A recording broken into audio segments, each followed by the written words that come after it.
My name's Isaac, and I'm 30 now, but some memories don't fade. They ferment, get sharper with time. I don't talk about my childhood much. Not because I've forgotten, but because saying it out loud makes it feel real again. Like I'm 12 and standing in the middle of that gas station parking lot all over again. Clutching a candy bar I didn't have money to pay for, watching my parents' taillights vanish into the night. It happened in August, right before school started. We'd gone on one of those awkward, family bonding trips my mom always insisted we needed. Except bonding, in our house, meant everyone pretending my dad's rants were wisdom and my older brother Caleb's every mediocre thought was a gift to mankind. I was the quiet one, too sensitive, too soft-spoken, always in the way. On that particular day, I'd spilled a Sprite in the back seat. Caleb, who was 16 then and already a master at deflecting blame, smirked and said I did it on purpose. Dad pulled over at the next gas station off the highway, eyes blazing. "You're not a baby anymore," he barked. "You want to act grown, you can figure your own way home." At first I laughed. I thought it was one of his twisted jokes. But then the back of the SUV slammed shut, and they just drove. I ran after them for a second, calling their names, but my voice cracked and disappeared under the roar of engines and tires. A clerk poked his head out from the gas station door, cigarette dangling from his lips, and gave me a look like I was just another stray someone had dumped. That night, I slept behind the station's dumpster, curled into myself, heart pounding every time a car passed. I remember counting the hours. 80 miles from home. No money. No phone. Not a single soul to call. The clerk refused to help when I asked. "Ain't a daycare, kid," he muttered. I didn't cry. I think that part of me froze that night, the part that believed family meant anything unshakable. Eventually, I found a payphone the next morning and called a teacher I trusted, Mrs. Valencia. She was the one who picked me up and took me back to town. I told her my parents must have forgotten me. She didn't believe it. I could tell by the way she tightened her grip on the steering wheel. But she didn't press. She just dropped me off, made sure I had food, and told me I could always call her.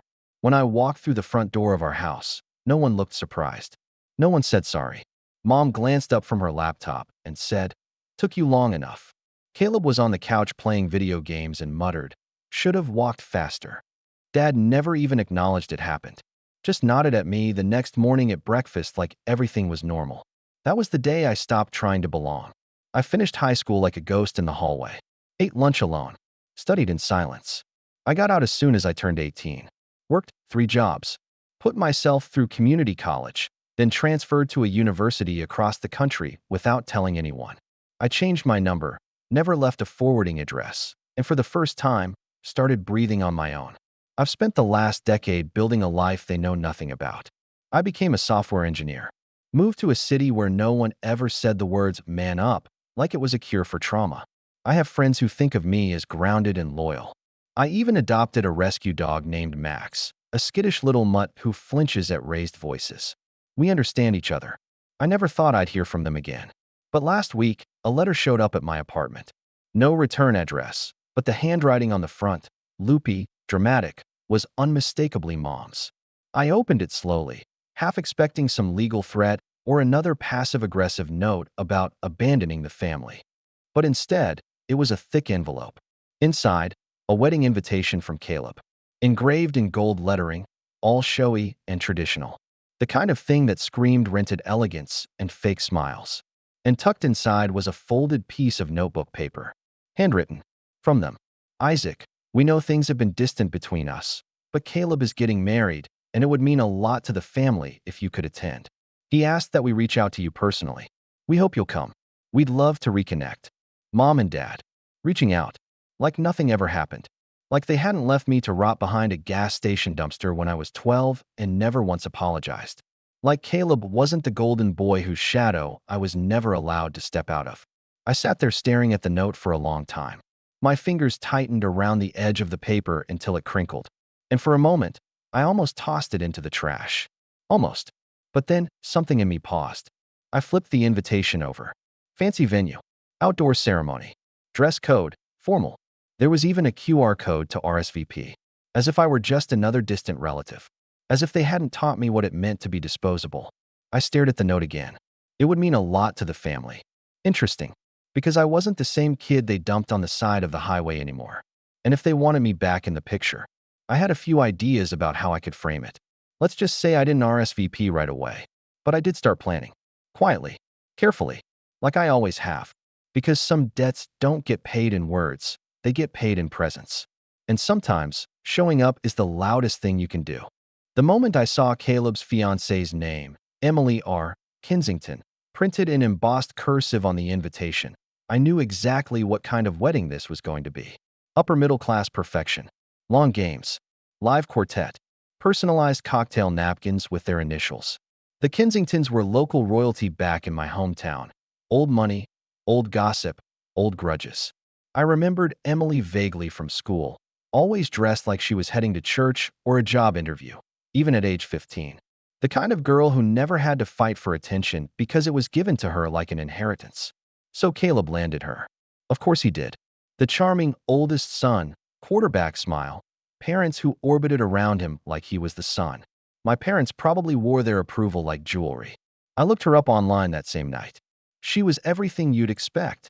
Dental school grad, curated Instagram with inspirational quotes and cappuccino art, engagement photos under a tree that looked like it came from a wedding magazine. And there, buried in the tags of one post, was a link to their wedding website. I clicked it. Welcome to Caleb and Emily's big day. Countdown, 3 weeks. Location, Stonebrook Vineyard and Lodge. Registry, Bloomingdale's, Crate and Barrel, Amazon. Dress code, black tie optional. Please arrive 30 minutes before the ceremony begins. Shuttle transportation available from the guest hotel. We are so excited to celebrate with friends and family. Family, right. There was even a section titled The Love Story. Caleb had written it himself. Or, at least, it was written from his perspective. It was all so polished it could have been written by a PR firm. I was always the kind of guy who believed in fate. But nothing prepared me for Emily. Her grace, her kindness, the way she looked at me and saw more than just the guy I used to be. More than the guy you used to be? I read that line 3 times. And then I remembered what he used to be. A bully in khakis. A liar with a halo. The same boy who'd once pushed me into a pond at my own 12th birthday party and told our parents I slipped. I had to walk home soaked while everyone else ate cake. They laughed about it for years. I wasn't planning to go to the wedding. Not until I saw that line. Because here was Caleb, rewriting his own history. Pretending there was no collateral damage in the path he took to manhood. And now the same people who left me behind, literally, were calling me family again. I didn't RSVP online. That would have been too easy. Instead, I used an old friend from college, Jenny, who now works in logistics, to send me a high-end formal suit. Custom fit, midnight blue, with a vest that looked like it belonged in a James Bond film. I even booked a room at the same luxury guest hotel listed on the site, paying up front and under a slightly different name. I didn't want them to know I was coming. Not yet. I figured if they were going to try to pretend the past didn't exist, I'd give them a taste of their own game. 2 weeks before the wedding, I sent a single email to the RSVP address provided. It was Emily's, saying, "Looking forward to the celebration. Please don't mention I'm attending. I'd like to surprise the happy couple. Isaac." No reply, but it was marked as read. The week leading up to the wedding, I cleared my schedule, prepped my dog Max with a sitter, and packed light. Just the suit, a pair of polished shoes, and one old photo, folded and worn, of me at 12 years old, standing outside that gas station, with a backpack and a blank stare. Mrs. Valencia had taken it the morning she picked me up. She'd printed it years later and mailed it to me with a note that simply said, "You survived." I wasn't sure what I was going to do with it yet, but it felt right to bring it. When I arrived at the vineyard the day before the wedding, the place looked like a set from a movie. Rolling hills, polished wooden beams, fairy lights strung through archways. Perfect weather, perfect people. Every detail was calculated to broadcast warmth and elegance, but the kind that excluded people like me by design. The rehearsal dinner was in full swing. I watched from a quiet corner of the outdoor terrace, sunglasses on, suit jacket folded over my arm. No one noticed me at first. And then I saw her. Mom. She looked thinner than I remembered, like a balloon that had slowly deflated but tried to maintain its shape. Her hair was dyed a deeper brown, almost reddish, and she wore a pearl necklace that clashed with her sunburnt neckline. She was laughing, That high, brittle laugh that always sounded like she was trying to convince everyone she was fine. And beside her, Dad, wearing a blazer that probably still had the same money clip in the inside pocket. The one he used to flick open dramatically whenever he wanted to remind us he was providing. His face was puffier than I remembered, like life had finally started pushing back. They were talking to Emily's parents, smiling, shaking hands, praising Caleb with that same sugary tone that once made my skin crawl. I didn't approach them. Not yet. But then Caleb turned, and for the first time in almost 2 decades, we locked eyes. And his face dropped. Not enough to alert anyone else. But I saw it. The flicker. The unspoken, "What is he doing here?" that passed across his perfectly groomed expression. He raised a glass at me, hesitated, then quickly turned away like he hadn't seen me at all. But I knew he had. And more importantly, now I knew he hadn't told them I was coming. I slipped out before the toast, walked back to the hotel, heart buzzing with adrenaline. My hands were shaking slightly, not with fear, but with anticipation. They had asked me to come. They wanted me to be part of the family again. I was about to show them exactly what that meant. And I hadn't even opened my mouth yet. The morning of the wedding arrived cloaked in mist and tension. I stood at the floor-length window of my hotel room, watching fog roll across the Vineyard Hills like something out of a movie. I barely slept.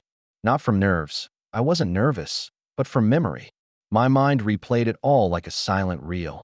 The cold pavement behind the gas station, the look on Mrs. Valencia's face when she pulled up, the silence at home when I returned. I ironed my shirt slowly, deliberately, pressing out every crease like it was a scar I could flatten. Then I reached for the old photo. Folded. Faded. 12-year-old me staring into the distance, eyes wide with something between fear and disbelief. I slid it into my breast pocket, behind a silk square, close to my chest. The shuttle to the vineyard was full of guests who didn't know me. Distant cousins, old neighbors, Emily's college friends. Everyone chattered about the venue, the view, the dress. No one looked my way. I preferred it that way. When I stepped off the shuttle, the place had transformed. White chairs fanned out across the grass like dominoes. A floral arch stood center stage, thick with ivory roses and pale greenery. Classical music floated in the air, and waiters passed around glasses of Prosecco like it was liquid gold. It was, frankly, stunning. I kept to the back. I saw them again. My parents, now seated in the front row, beaming at guests, shaking hands with the officiant. Dad laughed too loudly. Mom clutched a bouquet of white lilies that didn't suit her at all. Caleb stood off to the side in a tailored tuxedo, talking to someone I assumed was his best man.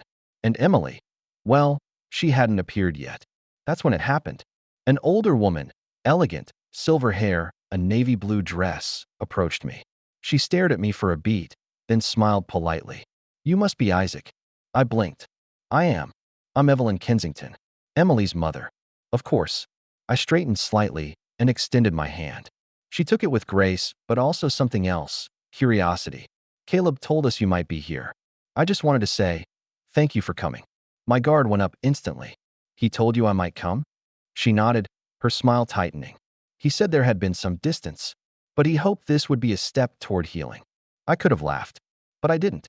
Instead, I said, "He's an optimist." She smiled again, more awkwardly this time. "Well, regardless, welcome. And if you need anything, please don't hesitate to ask." I watched her walk away, her heels digging slightly into the grass. So Caleb had told Emily's side of the family, but not mine. Interesting. The ceremony started like any other. Gentle music, guests shifting in their seats, the officiant clearing his throat. And then Emily appeared, glowing, perfect, exactly the image you'd expect. The collective breath of the crowd drew in and held. She walked down the aisle to soft applause. Caleb waited under the arch like a prince accepting his crown. And I watched it all from the back row, silent. The ceremony was short. Predictable vows. Nervous laughter. I-do-s exchanged like currency. Then came the announcement, the kiss, and the clapping. And just like that, they were married. The reception was where it all started to unravel. It was held in a massive glass-walled hall overlooking the vineyard. Chandeliers hung like frozen waterfalls. Every table had a centerpiece of orchids and floating candles. Guests were directed to their seats via printed calligraphy cards. Mine didn't exist. I wandered casually to the table where my parents sat. Empty chair beside them. Name card. Reserved for family. I hovered. Mom's eyes landed on me. Oh, you made it, she said, sipping wine, not even standing. Apparently, I said. Dad didn't speak. He looked at me, his expression unreadable, then leaned back slightly like I was a question he didn't want to answer. I didn't see a seat card for me, I said calmly. Mom shrugged. Must have been a mistake. Maybe you're at one of the other tables. We didn't handle the seating arrangements. Sure you didn't. I glanced around. Tables were nearly full. Laughter rose from all directions. And then I spotted Caleb across the room, deep in conversation with Emily and two older gentlemen in tuxedos. He saw me. He didn't smile. Instead, he walked directly toward me. Hey, he said, dropping his voice low. Glad you could make it. No thanks to you, I replied. He exhaled. Listen, I didn't think you'd actually come. But you invited me. I asked Mom and Dad to invite you. That's different. My jaw clenched. I figured you'd see the invite, toss it, and move on. Like you always do, he said. I looked at him. Really looked at him. Tan, styled, confident. A man who'd never truly paid for anything in blood or silence. I came because I wanted to see if you remembered, I said quietly. Remember what? I didn't answer. I reached into my jacket and pulled out the photo. I held it up, letting it speak. His expression shifted, subtle, but real. Eyes darted to the photo, then to my face, then back. He swallowed. That was years ago. Yes, I said. And you never said a word. Never told them to turn back. Never checked if I made it home alive. He looked around, like someone might overhear. Isaac, it was one bad night. You were dramatic even then. I thought you were over it. Over it. Something inside me stilled. I'm not here to ruin your wedding, I said. You can relax. He gave a short, hollow laugh. Good. But I am staying until the speeches. He looked at me again, as if he wasn't sure whether I was bluffing. I wasn't. Because the best revenge isn't loud. It's surgical. And I had a toast prepared. One they'd never forget. The ballroom lights dimmed as waiters cleared the last of the dinner plates. Guests buzzed in a champagne haze, some leaning back with full stomachs, others dancing in polite little circles to a four-piece jazz band tucked in the corner. Caleb and Emily sat at a long head table, their names in gold script behind them. Everything sparkled, the wine glasses, the forks, even the people. A man in a powder blue suit clinked his glass. The room quieted. It's time for a few words from the people who know the bride and groom best. There was polite applause, and Emily's father stood to speak first. His voice was smooth, rehearsed, a blend of wealth and warmth. He talked about Emily's childhood, her dreams, the first time she mentioned Caleb. He even cracked a joke about Caleb being so charming, we didn't even realize he was trying to marry up. Everyone laughed. Next came the best man, Caleb's college roommate, who kept things light and funny. Something about frat parties, Caleb's inability to cook, and how lucky he was to have found Emily. It was the kind of speech you expect, a little heart, a little humor, no sharp edges. Then the MC took the mic again and glanced down at a list. And finally, we have a special toast from Isaac. The room went quiet. All eyes shifted. My parents froze mid-sip. Caleb's jaw tightened. Emily blinked in confusion. And I stood up. I walked slowly to the mic, ignoring the awkward shifting around me. A few guests whispered. Some looked puzzled. Others simply stared, unsure of who I was or why I was speaking. I tapped the mic once. It rang through the room. Good evening, I said, voice steady. I'm Isaac, Caleb's younger brother. A few heads turned sharply now. The words landed like a ripple in still water. I could almost hear the murmurs begin to circulate. He has a brother? I wasn't sure I was going to come tonight, I continued. In fact, I spent the last few weeks thinking about whether I should. You see, I haven't spoken to my family in 18 years. Silence.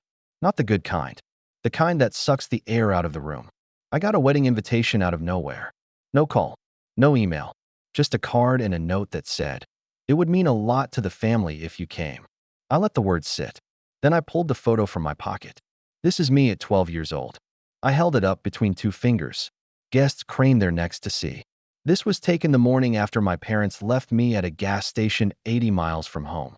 I had spilled a soda in the car, and instead of scolding me, they left.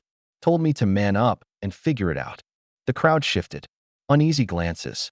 The sound of a wine glass being gently set down. They didn't come back. They didn't call. I slept behind a dumpster. The only reason I made it home was because a teacher picked me up the next day. I never got an apology. Not from my parents. Not from Caleb. And until this wedding invitation arrived, I thought they were all perfectly happy pretending I didn't exist. I looked at my parents. Dad's face was pale. Mom's mouth hung slightly open, as if she was trying to summon a response but couldn't find one fast enough.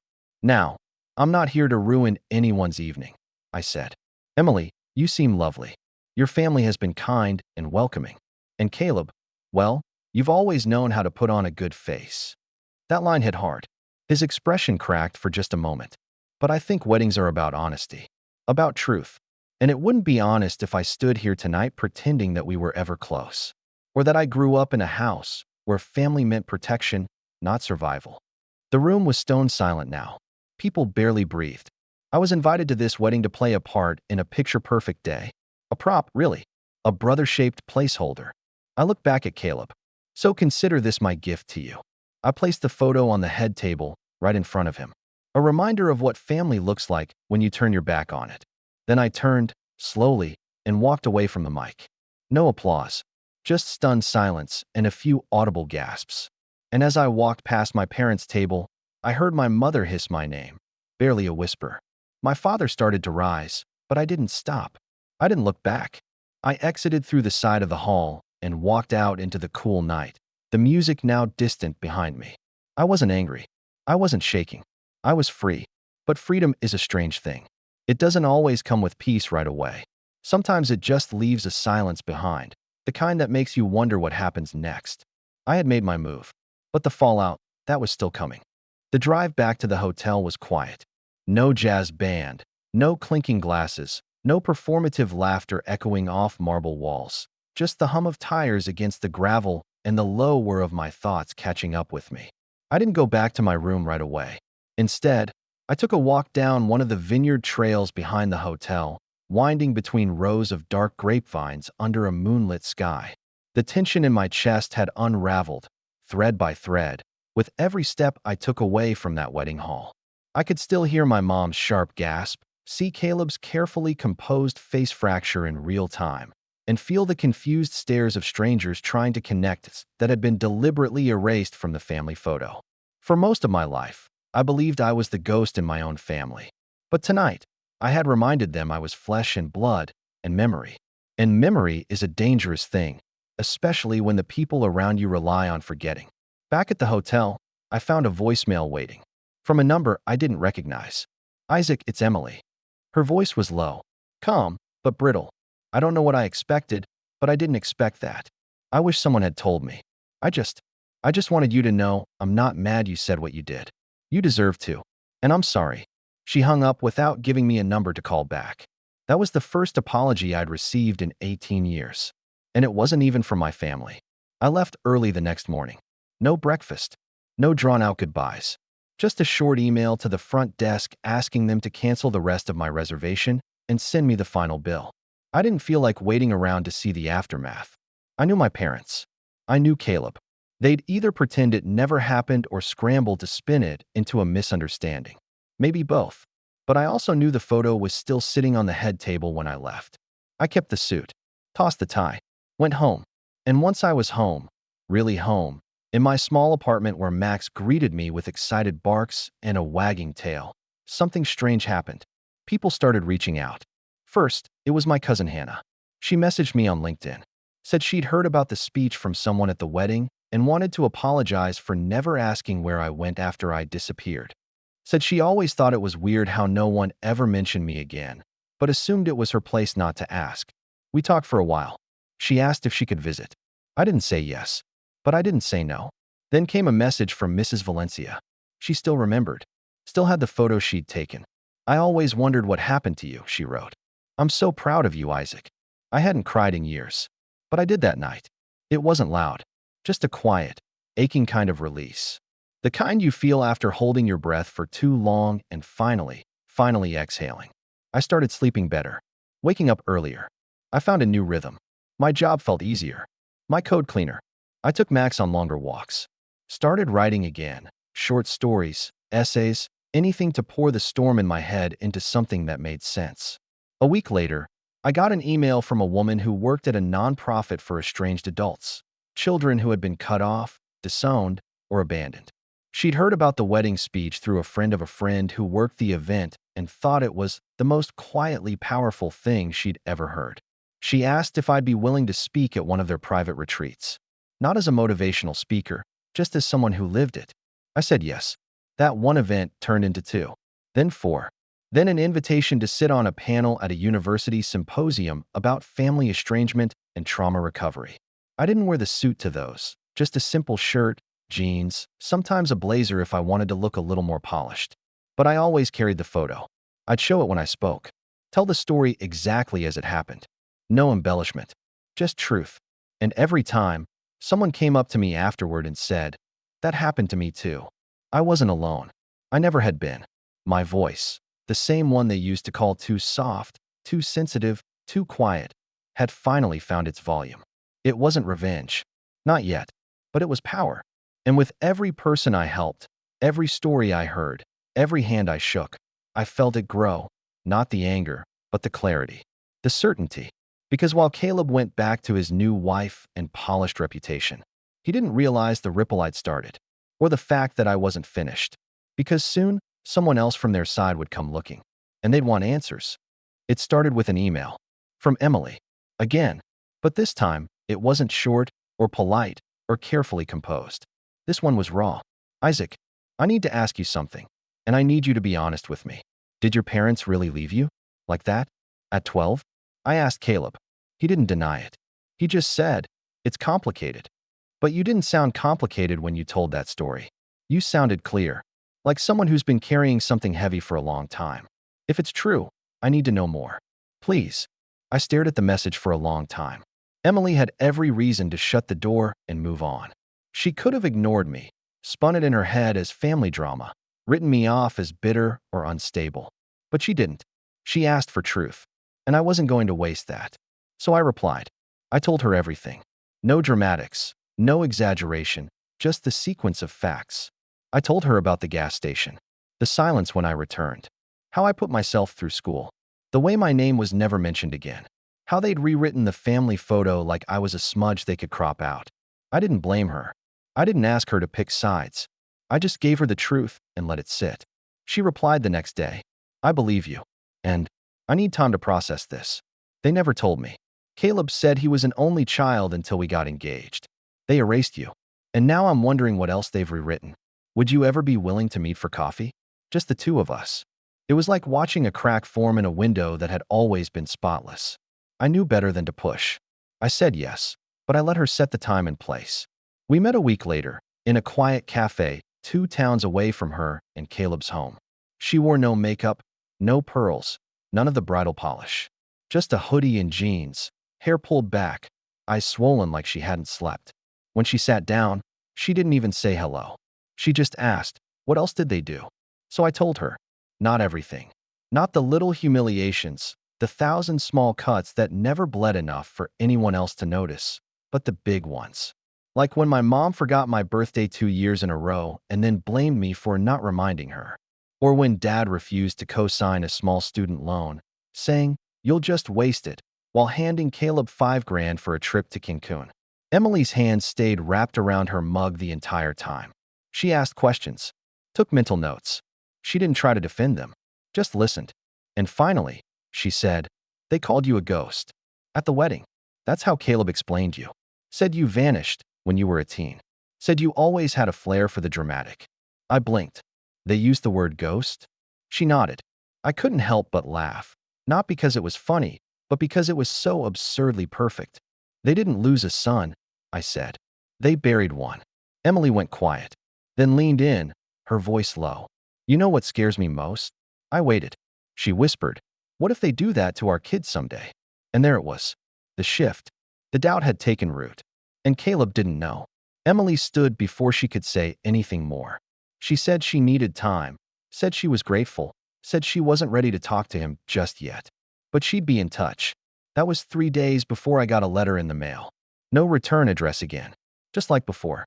But this time, the handwriting wasn't my mom's. It was my father's.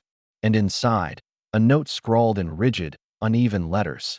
Isaac, I don't know what you think you're doing. This isn't helping anyone. You're bringing shame on the family. Let it go. If you keep stirring things up, there will be consequences. We gave you a second chance to be included. Don't make us regret it. Dad.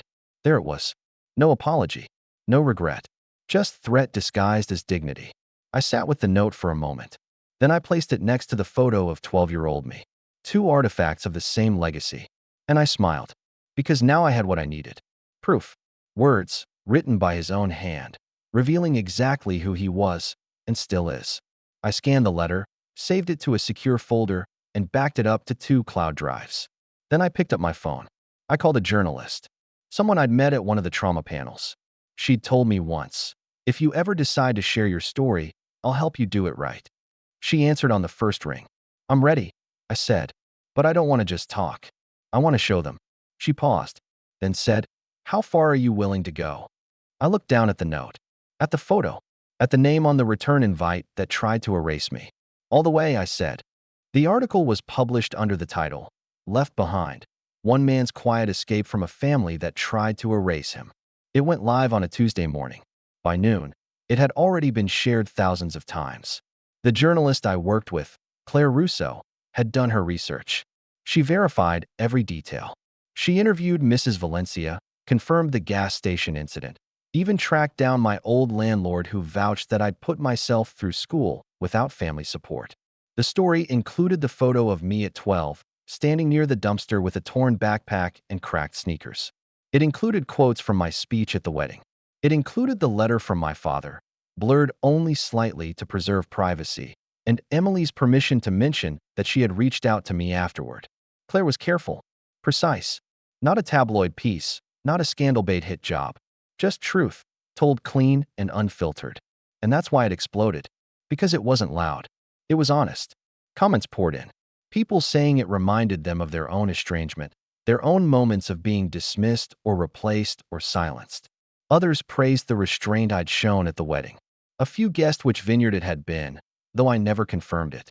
But what mattered more were the private messages I received. Dozens of them.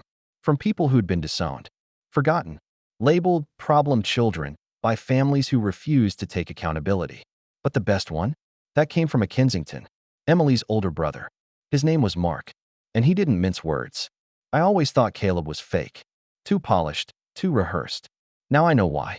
I'm sorry they did that to you. My parents are furious, not at you, but at Caleb. They feel like they were lied to. Used. They're meeting with Emily today. Thought you'd want to know. I didn't reply. I didn't need to. Because just 2 days later, another email arrived. From Emily. Isaac. I read the article. I saw the comments. I showed Caleb. He exploded. Said you ambushed him. Said you made it all sound worse than it was. But you didn't. You didn't even share everything. And that's what made me realize you're telling the truth. He asked me to choose. I chose. I'm staying at my parents' place for now. The marriage is being annulled. I'm sorry it had to happen like this. But thank you for not letting me step into that lie with blinders on. Emily. I read the message 3 times. Then I closed my laptop and sat in silence for a long while. Because I wasn't celebrating. I wasn't gloating. I was remembering. I was remembering the day I stood in our hallway at 12 years old, holding a gas station candy bar in my hand, thinking they have to come back. They have to. And now, nearly 2 decades later, the family that left me behind had finally tasted what it meant to lose control of the story. It wasn't over. Because 3 days after the article dropped, my parents called. I don't know how they got my number. Maybe through an old contact, or maybe they finally started paying attention to the places I'd spoken at. But when I saw unknown number, I let it go to voicemail. Then I listened. It was my mom. Her voice was trembling, not with sadness, but fury. Isaac, how dare you? We invited you. We tried to be civil. And you humiliated us. You've ruined Caleb's life. Emily's parents are threatening legal action over the gifts, the deposits, the reputation. You think this is justice? It's cruelty. Vindictive, petty cruelty. I hope you're happy. I hope you're proud of yourself. Then my dad got on the line. His voice wasn't angry. It was quiet, almost defeated. You always were too soft. I should have known you'd grow into the kind of man who'd twist a moment into a weapon. Congratulations. You've destroyed your family. Don't ever call us again. Then he hung up. I stared at the wall for a while, wondering if the words would sting. if they'd echo like they used to. But they didn't. Because I didn't destroy my family. They destroyed the version of me that still needed them. And that was the difference. I stood up, walked to my desk, pulled open the drawer, and took out the photo one last time. The 12-year-old boy who had no idea what he would grow into. I smiled at him. Then I put the photo away. Not because I was burying the past, but because I'd finally finished writing the ending. The fallout didn't arrive all at once. It came in fragments. First, it was whispers, mutual acquaintances from my hometown reaching out, people I hadn't spoken to in over a decade. Some messaged me privately with shock, others with guilt. I had no idea. I thought you moved for college. Your parents always said you were difficult. Then came the social media shifts. My parents, who'd spent years curating their image online, suddenly went dark. Family photos began disappearing from their pages. The proud parents of Caleb and Emily banner vanished. And the most telling sign? Caleb's entire wedding album was deleted overnight. No explanation. Just gone. I found out later through a quiet LinkedIn update that Caleb had taken a leave of absence from his company. Personal matters, the blurb read. But I knew better. Emily had followed through with the annulment. She moved in temporarily with her brother and eventually returned to her studies. She sent me a short message weeks later. I'm rebuilding. It's messy, but it's mine. Thank you again. I hope you're doing okay. I was. Better than okay, actually. The nonprofit invited me to become a regular contributor. I began working with them part-time, helping organize outreach for other estranged young adults. I started writing, not just articles, but a book. The working title? Ghost Son, What Happens When They Pretend You Never Existed. I didn't write it for revenge. I wrote it for the kid I used to be. For the kids still out there, quietly packing a bag they'll never unpack because they're afraid even their footsteps are too loud. One day, I received a letter. Not from my parents. Not from Caleb. From Mrs. Valencia. Still written in her loopy, generous cursive. Dear Isaac, I clipped out your article and read it twice. Then I put it on the wall of my classroom, right above the desk where I keep extra snacks for students who never bring lunch. I tell them about you sometimes, not by name, but your story. That sometimes, being kind isn't just about helping someone up. It's about remembering them when everyone else forgets. I'm so proud of you. Love, Mrs. V. That one made me cry. Not the silent tears I was used to. Real ones. The kind that cracked something open inside. Because for the first time in my life, I didn't feel like I was proving anything anymore. I wasn't a shadow. I wasn't the forgotten.